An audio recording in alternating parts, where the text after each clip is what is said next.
JavaScript की library है। ठीक है, इसमें जावास्क्रिप्ट के सारे फंक्शंस आपको बने बनाए हैं, ठीक है, जिनको आप यूज़ कर सकते हो। सो इससे क्या होगा, जो चीज़ हम लेंथी जावास्क्रिप्ट में कर रहे थे तो हमारे को एज ए प्रोग्रामिंग के लिए इजी हो जाएगा। ठीक है, and very easy to learn, क्योंकि सब कुछ बना हुआ है। ठीक है, तो हम उन चीज़ों को यूज़ कर सकते हैं। लाइब्रेरी जब यूज़ करना होता है, ठीक है, तो बूटस्ट्रैप में हम लाइब्रेरी यूज़ करते हैं, जिसको हम CDN से यूज़ कर सकते हैं या डाउनलोड करके यूज़ कर सकते हैं। तो यहाँ पे भी जब भी आप क्या कहते हैं jQuery लगाओगे, ठीक है, तो आपको सबसे पहले इसकी लाइब्रेरी को इंक्लूड करना पड़ेगा। तो जब तक लाइब्रेरी नहीं इंक्लूड करते तब तक कोई फायदा नहीं है। ठीक है, ये चलेगी नहीं। तो मतलब क्योंकि इसकी एक लाइब्रेरी है, उसको या तो डाउनलोड करके इंक्लूड कर लो या क्या कहते हैं आप डायरेक्टली CDN से इंक्लूड कर लो। तो अब सबसे पहले जब आपने jQuery यूज करनी है, ठीक है, तो आपको एक लाइब्रेरी इंक्लूड करनी है। ठीक है, तो ये उसकी लाइब्रेरी है। जावास्क्रिप्ट से हम एक्सटर्नल लाइब्रेरी लगाते हैं। मतलब जब तक ये लाइब्रेरी को इंक्लूड नहीं करोगे, ठीक है, या तो ये फाइल को डाउनलोड कर लो। इसके अलग अलग वर्जन भी हैं, jQuery min के अलग अलग वर्जन्स भी हैं।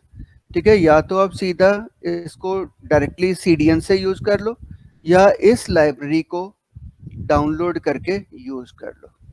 मतलब ये सबसे पहले इंक्लूड करना कंपलसरी है। अब उसके बाद क्या है कि आप jQuery जब लिखना चाहते हो तो पहले जैसे हम जावास्क्रिप्ट लिखते थे तो उसी तरह हमारे को स्क्रिप्ट टैग लगाना पड़ेगा। तो इसके अंदर फिर से जावास्क्रिप्ट की तरह ही हमारे को jQuery यूज करनी पड़ेगी। वेलकम टू jQuery लिख दिया। तो अब हम चाहते हैं कि ये जो वेलकम टू jQuery है, ठीक है, इस पे कोई इफेक्ट आ जाए। ठीक है, मैं इसको हाइड करना चाहता हूँ। तो जावास्क्रिप्ट में तो क्या है कि अगर आपने इसको हाइड करना है, ठीक है, तो आपको जावास्क्रिप्ट में क्या करना पड़ता है कि सबसे पहले कोई फंक्शन बनाना पड़ेगा। ठीक है, सो जावास्क्रिप्ट में हमें अपना एक फंक्शन लिखना पड़ेगा। तो पहले मैं अभी जावास्क्रिप्ट लिख रहा हूँ, jQuery नहीं। ठीक है, तो मेरे को यहाँ पे एक फंक्शन अपना बनाना पड़ेगा। तो मैं उसके लिए क्या कहूँगा कि लिख दूंगा कि हाइड। ठीक है, तो हाइड करके मैंने एक फंक्शन बना दिया। अब इसमें मैं जावास्क्रिप्ट में क्या करूँगा, इसको पहले पिकअप करूँगा। तो इसको कोई आप ID दे दोगे। ठीक है, तो HID दे दोगे। तो आप यहाँ पे लिखोगे दैट इज डॉक्यूमेंट, तो इक्वल्स टू हम यहाँ पे लिख देंगे हिडन।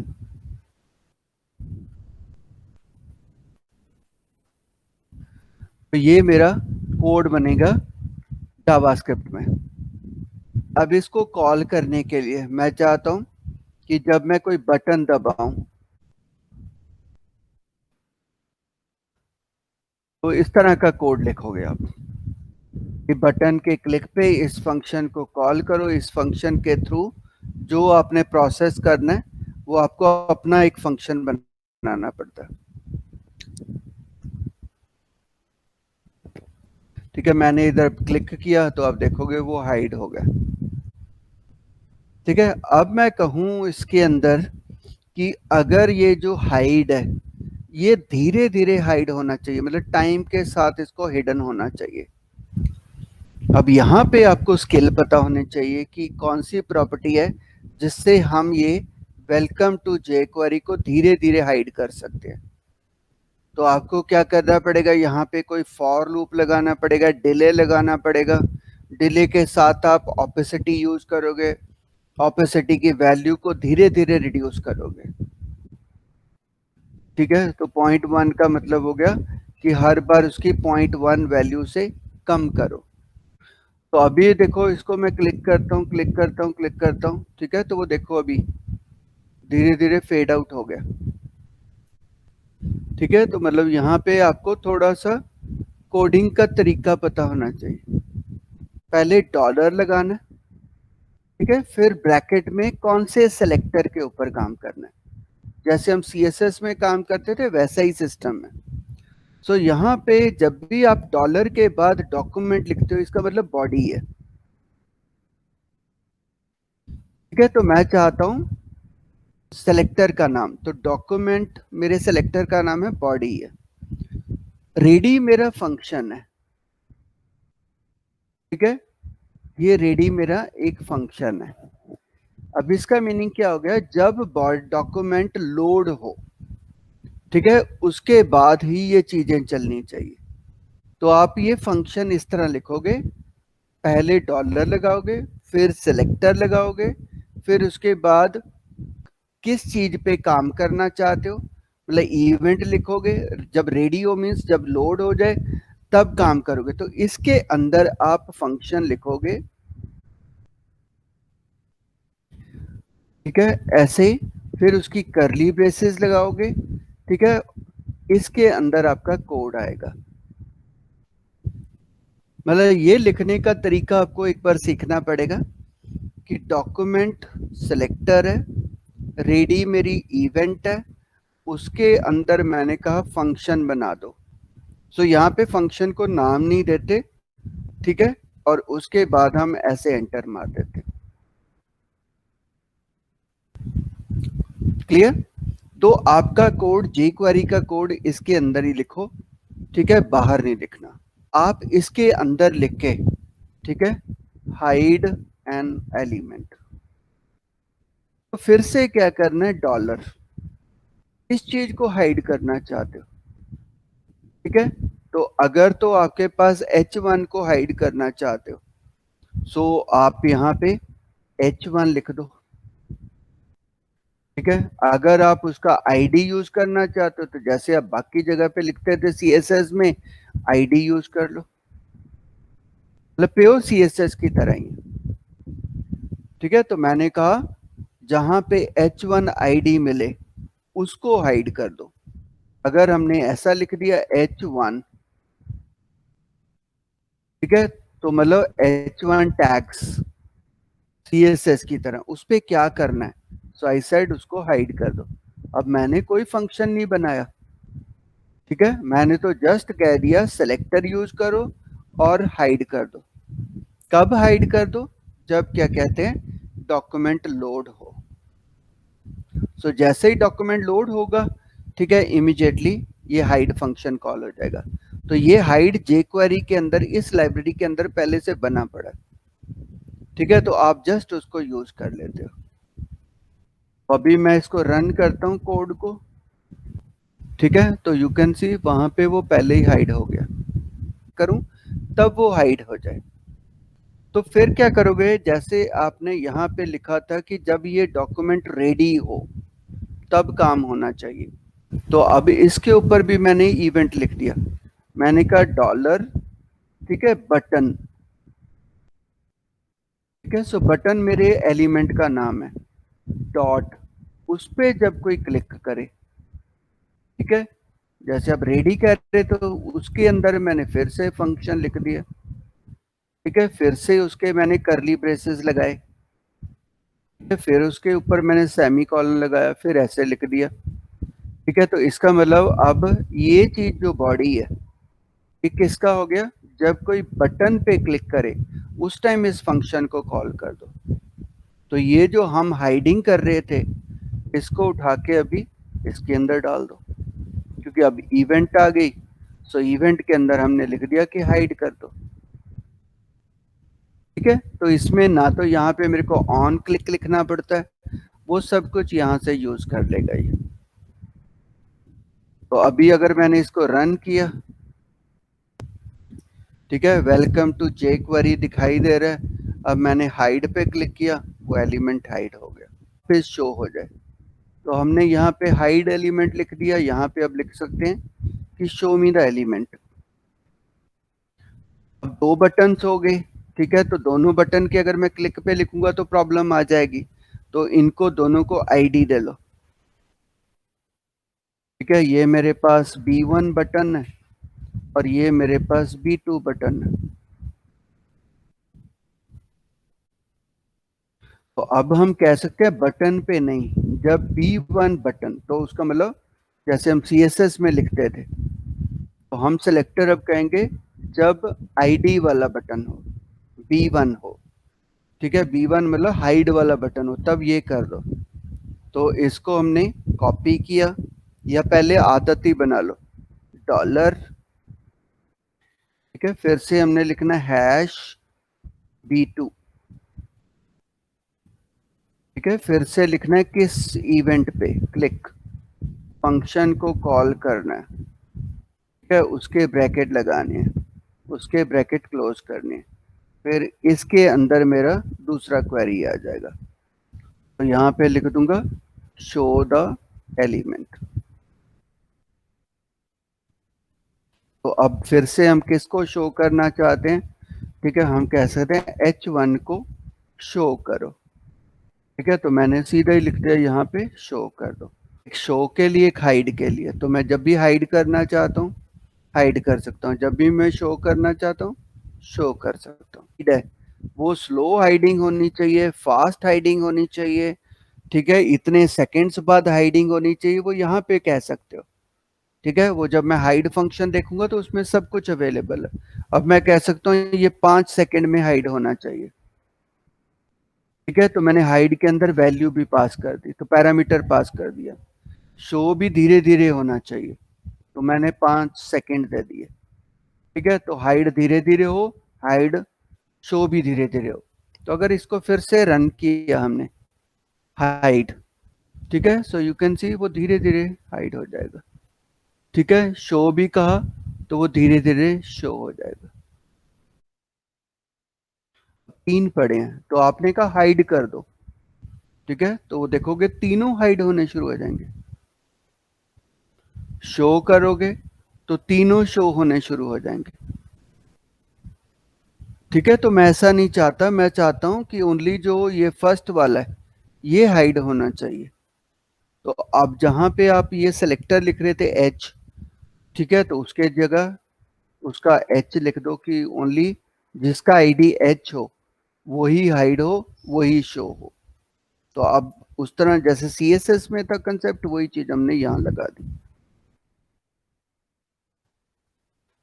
अब तीनों पड़े हैं हमारे पास, मैंने क्लिक किया तो ओनली फर्स्ट वाला हाइड होगा, ठीक है, बाकी दोनों हाइड नहीं होंगे। फिर शो कहा तो दोनों शो हो जाएंगे,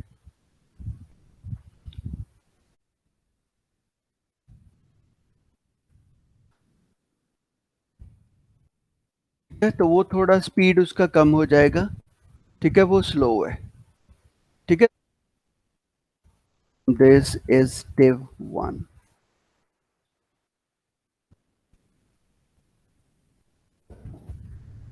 अब हम इस div के ऊपर काम करना चाहते हैं, तो पहले मैं थोड़े स्टाइल लगा के div को शो कर देता हूं। तो अगर हम देखें अब हमारे पास जो अगला कोड आया है, ऐसा एक div दिखाई दे रहा है। अब ये div को मैं फेड करना चाहता हूं, तो कुछ नहीं करना, ठीक है, हमारे पास अब जहां पे हमने कहा B1 पे, तो यहाँ पे वर्ड यूज कर देते हैं फेड, फेड, एक को हम कहते हैं फेड इन कर दो, और एक को कहते हैं फेड आउट कर दो। तो मेरे पास अब एलिमेंट का नाम चेंज हो जाएगा। सो यहाँ पे अब क्या कर दोगे, आप कहोगे हैश div1 को, ठीक है, तो I can say fade out कर दो स्लो में, ठीक है। सिमिलर वे ये चीज कर सकते हैं हम यहाँ पे,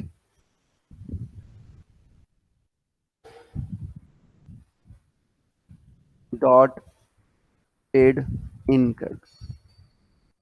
सो दो फंक्शंस मैंने यूज किए हैं, fade in and fade out, ये यूज किए हैं, फेड इन फेड आउट। इसके अंदर फेड आउट हो जाना चाहिए, इसको 3 सेकंड्स के अंदर फेड इन हो जाना चाहिए, मतलब उसको टाइमिंग दी है ताकि फेड आउट फेड इन धीरे धीरे जाएगा, ठीक है। सो हमने यहाँ पे हैश div1,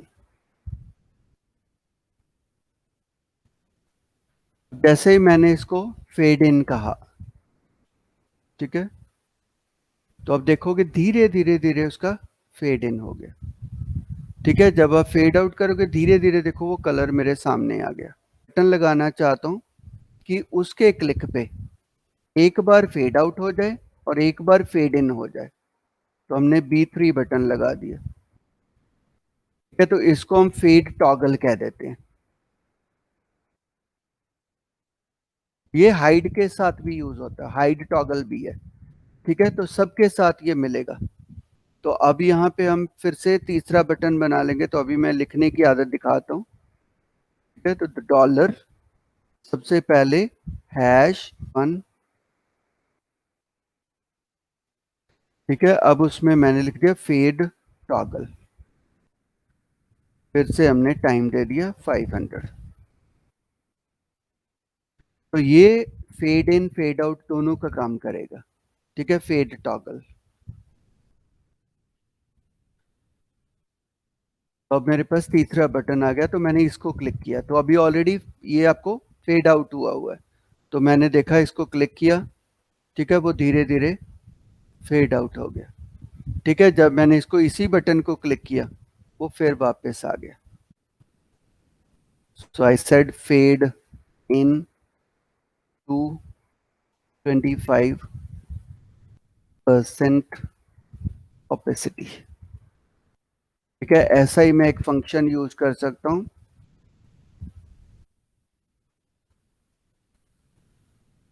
फेड आउट दूसरा तो चाहिए नहीं, हमारे को एक ही चाहिए।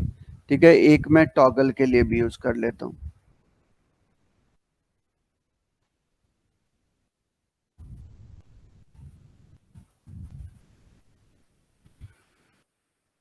ठीक है, इस बटन से मैंने क्या किया, 25% से वापस 1 पे ले आया। तो इस पे क्लिक किया तो वापस आपका हाईलाइट हो जाएगा। ठीक है, सो एक से कम हो जाएगा। ठीक है, एक से वापस आ जाएगा। बट ये टॉगलिंग नहीं हो रहा, ये तो हम 2 बटन पे यूज कर रहे हैं। तो अब यहाँ पे जाके थोड़ी सी आपको जावास्क्रिप्ट यूज करनी पड़ेगी, मतलब आपको वेरिएबल डिफाइन करना पड़ेगा। तो मैंने एक वेरिएबल डिफाइन कर लिया। ठीक है, क्लिक, मैंने क्लिक को 0 दे दिया। मैंने यहाँ पे कंडीशन लिख दी, if click is equals to 0। ठीक है, तब तो एक काम करो, मतलब उसकी ऑपेसिटी 0.25 तक ले जाओ। ठीक है, फिर हम क्या करें, क्लिक की वैल्यू बदल देते हैं। मतलब थोड़ी कोडिंग भी चाहिए, ऐसा नहीं कि हम जावास्क्रिप्ट छोड़ सकते हैं। सो मैंने क्लिक की वैल्यू 1 कर दी। फिर मैंने एल्स कंडीशन लगा दी, उसमें ही मैंने ये चीज लिख दी।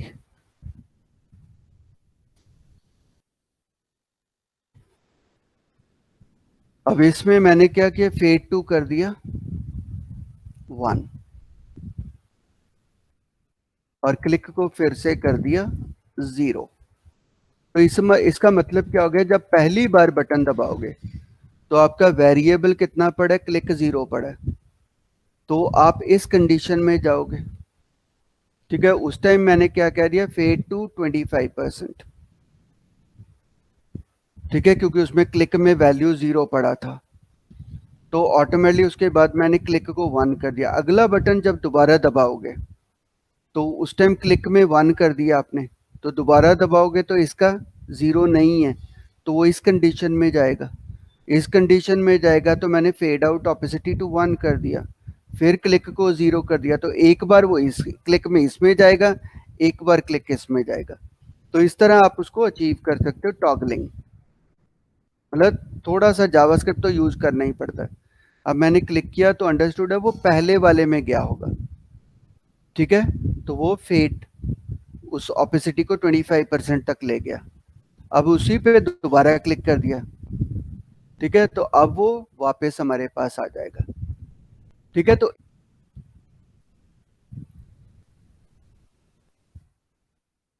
स्लाइड डाउन स्लाइड अप,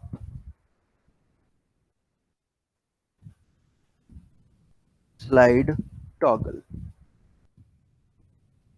तो अब मैंने इसको हटा दिया।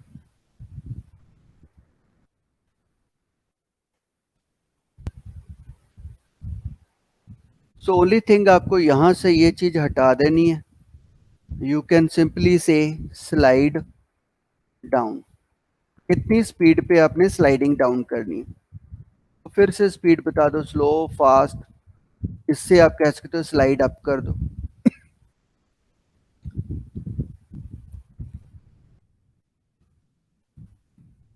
ठीक है, इससे हम कह देते हैं स्लाइड को टॉगल कर दो।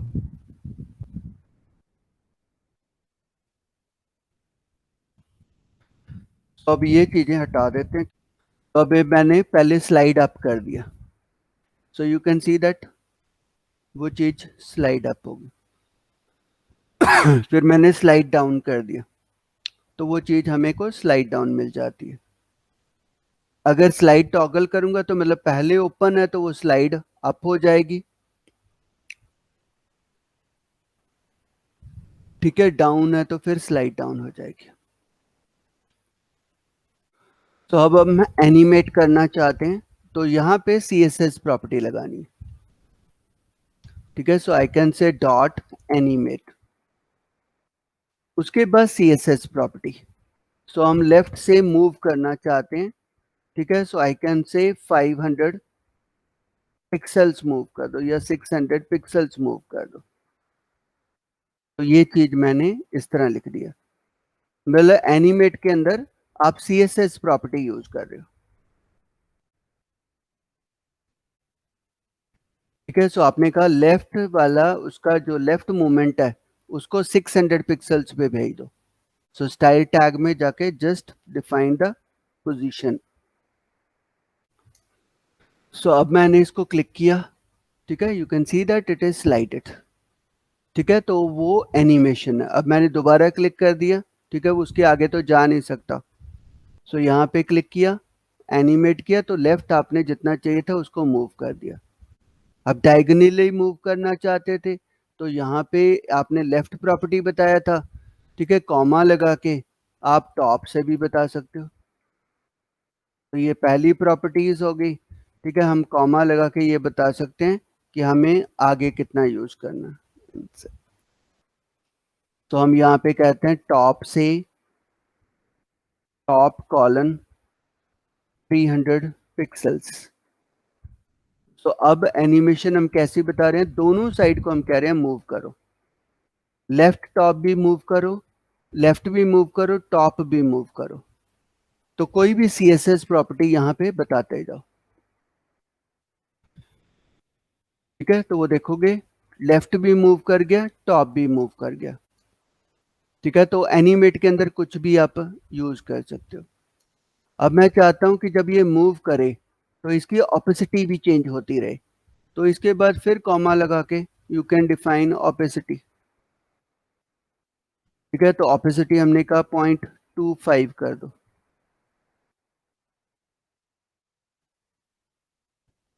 ये प्रॉपर्टी डिफाइन कर दी। तो मतलब जितनी प्रॉपर्टीज आप लिखना चाहते हो वो एनिमेट के अंदर लिख दो। अब जैसे ही मैंने इसको क्लिक किया, ठीक है, यू कैन सी उसका ऑपोसिटी भी चेंज हो गया और मूव भी हो गया। तो राइट इट, ये CSS की तरह ऐसे लिख दिया करो कि ये आपने किया। ठीक है, उसके बाद क्या किया, यहाँ पे कॉमा, सॉरी। ठीक है, तो आपने ये कॉमा लगा के बताते रहो कि आपने कौन कौन सी प्रॉपर्टी सेट की है। तो इससे ले इजीली समझ में आ जाएगा कि कौन कौन सी प्रॉपर्टीज डिफाइन की है। सो ऐसे लिखने में ज़्यादा इजी है। ठीक है, सब कुछ को, क्योंकि उसने कलर अलग से दिखा रहा था, तो सबको अपने डबल कोट्स में लिखना है या सिंगल कोट्स में। साइज थोड़ा सा पहले छोटा रख देते हैं। ठीक है, इसको भी छोटा कर देते हैं 300। अब ये डिव है, इसको एनिमेट किया तो you can see it becomes bigger. तो कोई भी CSS प्रॉपर्टी आप यूज कर सकते हो। ठीक है, इसका विड्थ भी बढ़ाना था तो आपने फिर से कॉमा लगा के you can define width colon उसको भी बढ़ाने दो, प्लस इक्वल्स टू 150 px, ये भी बढ़ जाए।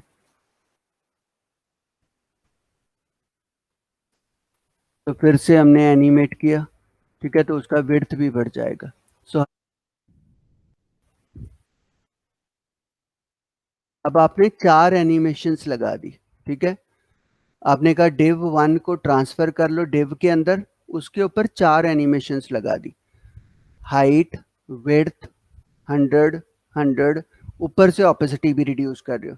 सो लेट अस से 2, 2, ठीक है। तो अभी एनिमेशन 4 एनिमेशंस लगी, ठीक है। So now you can see that हमारे एनिमेशन कैसे होने लगी, क्योंकि अब आपने 4 एनिमेशंस लगाई हुई हैं।